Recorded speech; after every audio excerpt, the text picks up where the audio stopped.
My name is Gita Nandan, and I am just a lover of urban places where you can enjoy these kinds of spaces. Yeah, so I have been working with the Newburgh Once a Park campaign to help understand where Crystal Lake is situated within the larger landscape of Newburgh in terms of it being not just a park alone, but a park within this landscape of parks of Newburgh.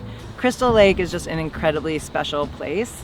It's hidden in this, pretty dense urban city, and so the hidden nature of it helps to, sort of protect it a little bit, but also gives it this incredible sense of peace.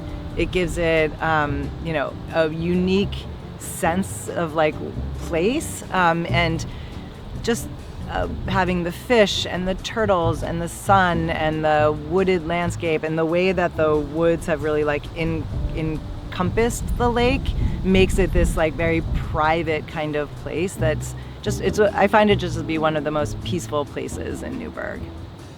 So we want to make sure that it's a protected park because otherwise, who knows what happens, right? Government changes, people's minds change. So it's really important for us to be protecting our public spaces.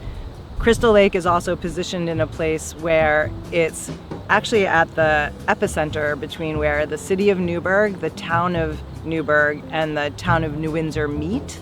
And so it's a very interesting point where all three communities come together. And it has access actually from all three sides also. So having this be a protected park also helps create sort of this heart between all three communities and can be a place where everybody can sort of come together.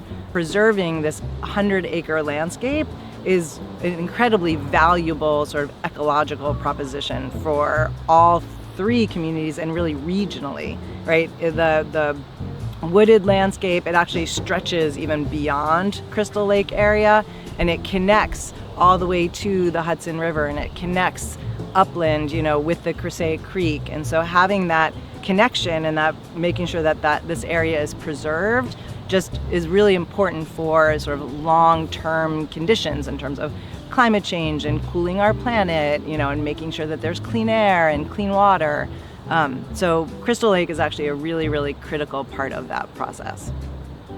I would really love to see Crystal Lake be this really unique opportunity where both conservation and access really work together hand in hand. And so we want to make sure that there's a place for people to come, enjoy the lake, have a really beautiful, calm way to enjoy the water, and at the same time be able to grow the sanctuary, have a really nice healing activities here that are, sort of in alignment or in tune with a natural condition.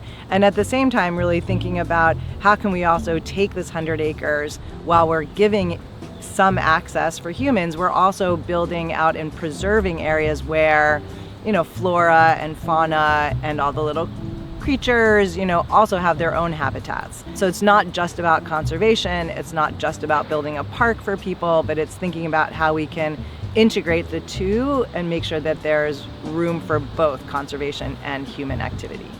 What I love about this place is a lot of this restoration work has come from the people, right? It's been the people saying, we really value this place, we love this place, we are going to bring our own effort to it to make sure that it is a sort of constant public space that's accessible to the people, and we're going to restore it ourselves. And then obviously that needs the support of legislation to actually ensure that it's going to stay a park. We need sort of funding, right? But it's actually the people who are driving that decision, and it's the people who are making that effort happen. And Crystal Lake to me embodies that. It's the perfect example of how people have come together to really sort of express and take action around their public open spaces. I'm Crystal Lake. We are Crystal Lake.